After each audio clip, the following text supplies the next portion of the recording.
సిరి విహార్ని చూస్తూ అలాగే నిల్చుంటుంది. ఈలోపు చారుకేశవ్ వచ్చి సిరిని పడుకోలేదా అని అడుగుతాడు.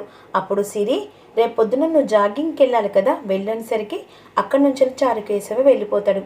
సిరి వాళ్ళ నాన్నతో ప్రేమగా దగ్గర పడుకోవాలని తన కోరిక. కానీ సిరిని చూస్తే మండిపడుతూ ఉంటాడు విహారీ. ఎలాగైనా సరే ఈరోజు నాన్న పక్కన పడుకొని తీరాలి, నన్ను విలన్ లాగా చూస్తున్నాడు నాన్న అనే విధంగా సిరి బాధపడుతూ ఉంటుంది. సిరి ఇక ఇలా గుమ్మం దగ్గర తొంగి తొంగి చూస్తుండగా విహారీ అలా డ్రింక్ చేస్తూ అలాగే పడుకుంటాడు. పడుకున్న విహాన్ని చూసి సిరి లోపలికి వెళ్ళిపోతుంది. అయ్యో నాన్న, నేను విలన్ని కాదు నాన్న, మీ డాటర్ని, నేను మీ కూతుర్ని నాన్న, ఎందుకు నన్ను విలన్గా చూస్తున్నావు? నేను నీ ప్రేమకు దూరంగా ఉంటున్నానని చాలా బాధపడుతున్నాను, కానీ మీరు మాత్రం నన్ను ఒక్కసారి కూడా అర్థం చేసుకోవట్లేదు. దయచేసి మీరు నన్ను అర్థం చేసుకోండి నాన్న, మీ ప్రేమకు నేను దూరంగా ఉండలేను నాన్న అనే విధంగా అనుకుంటూ ఇక తన చేతికున్న కాలు షూ తీసేస్తుంది. వెంటనే ఇక అలా కాళ్ళు పైకి పెట్టి పడుకోబెడుతూ ఉంటుంది. ఇక తన నాన్న తల నుమురుతూ, నాన్న ఇలా ప్రేమ ఎప్పటికీ ఉండాలి, నువ్వు నన్ను కోపంగా చూడకూడదు, నువ్వంటే నాకు ఇష్టం నాన్న, ఇక నువ్వు నా లైఫ్లో పెద్ద హీరోవి, అలాంటి హీరోవి నన్ను విలన్లా చూస్తే నాకు బాధగా ఉంది నాన్న, ఇలా నీ పక్కన కూర్చుంటే ఎంత సంతోషంగా ఉందో, నేను మిమ్మల్ని అర్థం చేసుకున్నట్టుగా ఏదో ఒక రోజు మీరు నన్ను కూతురుగా యాక్సెప్ట్ చేయాలి, నన్ను ఎత్తుకోవాలి, దగ్గరుండి నన్ను రెడీ చేసి స్కూల్కి తీసుకెళ్ళాలి, కానీ మీరు మాత్రం ఎప్పుడు నన్ను చూస్తూ కోపంగా మాట్లాడుతూ ఉంటారు అని విధంగా అనేసరికి ఇక వెంటనే సిరి అలా తల నుమురుతూ పడుకుంటుంది. ఇక విహారీ ఇటు తిరిగి తన సిరి కూతురి మీద చెయ్యి వేసి పడుకుంటాడు.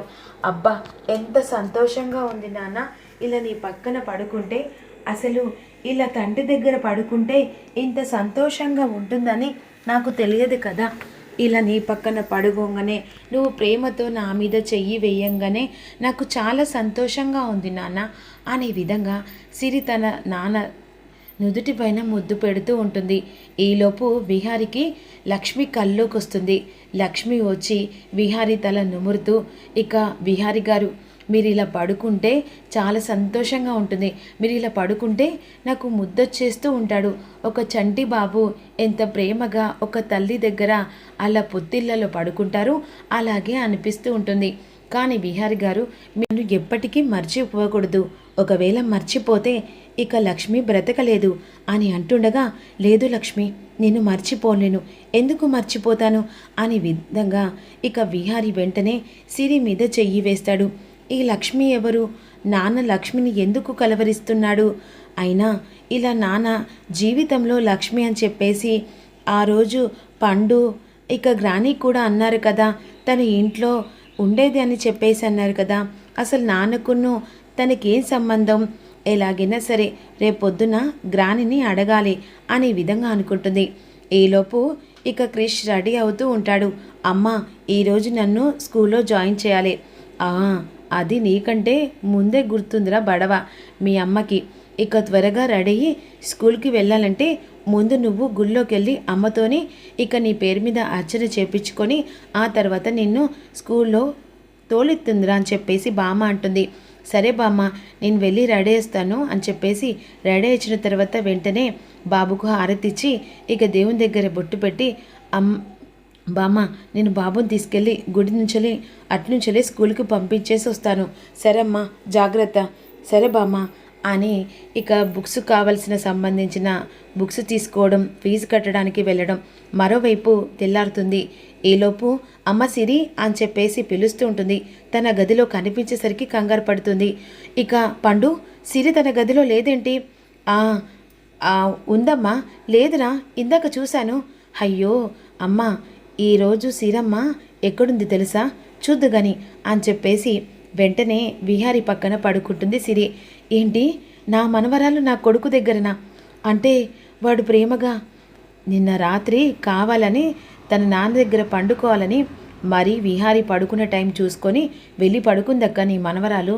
అసలు ఒక్కొక్కసారి సిరిని చూస్తుంటే అసలు నోటి నుంచి ఊడిపడ్డట్టు లక్ష్మిలాగే అనిపిస్తుంది. ఒకరిని బాధ పెట్టదు, ఒకరిని హర్ట్ చేయడు. ఇది మాత్రం ఒక్కొక్కసారి అసలు లక్ష్మి మన ఇంట్లో తిరిగినట్టుగా అనిపిస్తుందక్క అనే విధంగా మాట్లాడుకుంటూ ఉంటారు. ఇక వెంటనే సిరి చూస్తాడు. విహారి చెయ్యి వేసి ఇక తన చెయ్యికి తగిలేసరికి ఇక విహారి గుబుక్కును లేచి కూర్చుంటాడు. గుడ్ మార్నింగ్ నాన్న అని అన్న తర్వాత, ఏంటి నువ్వు నా పక్కన పడుకున్నావు? నాన్న నువ్వు నిన్న తాగేసి పడుకున్నావు కదా, కాళ్ళకి చెప్పులు అలాగే ఉన్నాయి, నేను చెప్పులు తీశాను, మీరు పడుకున్నారు. ఇక తల నుమురుతూ నీ పక్కన పడుకున్నాను.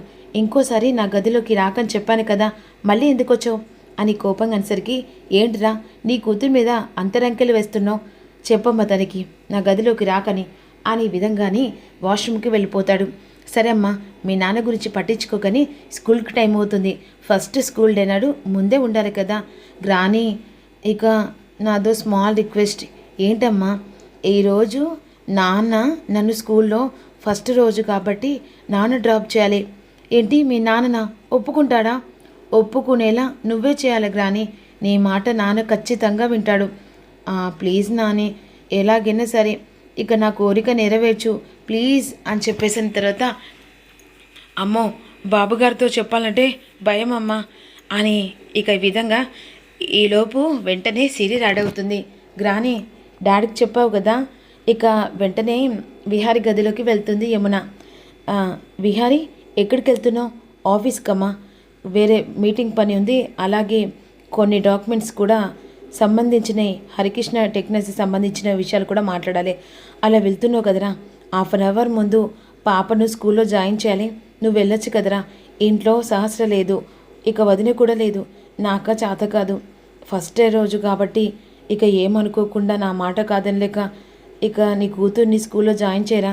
అది కాదమ్మా నాకు పని కాదనలేదురా, కాకపోతే కొంచెం ముందు అర్థం చేసుకోరా అని ఈ విధంగా అన్న తర్వాత ఆలోచించి సరే అని చెప్పేసి అంటాడు. ఈలోపు సిరి ఇక గ్రాని ఒకరి చేలు ఒకరు కొట్టుకుంటూ ప్లాన్ సక్సెస్ అని చెప్పేసి అనుకుంటారు. గ్రాని ఇక మా నాన్నతో వెళ్తున్నాను బాయ్ అని చెప్పేసి గబగబా టిఫిన్ బాక్స్ పట్టుకొని తన తండ్రి చేయి పట్టుకొని స్కూల్కి బయలుదేరుతుంది. అటువైపు లక్ష్మి తన కొడుకు తీసుకొని స్కూల్కి వస్తూ ఉండగా, ఇటువైపు విహారి తన కూతురుని తీసుకొని ఇక కారులో వస్తూ ఉంటారు. స్కూల్ దగ్గరికి వస్తుంది.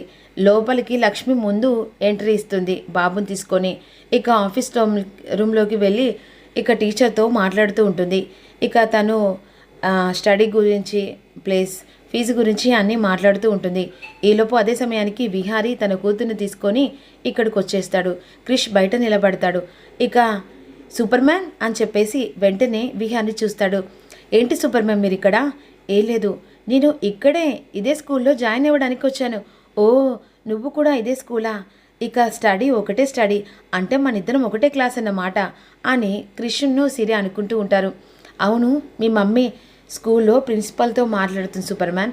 ఇప్పుడు నేను ఇక్కడ కూర్చున్నాను, ఇక అమ్మ వచ్చి మాట్లాడి వెళ్ళిన తర్వాత నేను స్కూల్ లోపలికి వెళ్తాను అంటే ఇప్పుడు ఇక మేడంతో మాట్లాడుతుందా? ఇక ఈ లోపు వెంటనే అక్కడున్న సెక్యూరిటీ గార్డ్ వస్తాడు. సార్ మీరు వెయిట్ చేస్తారు కదా సార్, పర్లేదని చెప్పేసి బయట కూర్చుంటాడు. ఈలోపు ఒక గోడ చాటుకు చేరుంటుంది, అక్కడ విహారి కూర్చుంటాడు. అక్కడ గల్మ ముంగట్ నుంచి ఇక కృషి దగ్గరికి లక్ష్మి ప్రిన్సిపల్తో మాట్లాడొస్తుంది. పక్కనే సిరి ఉంటుంది.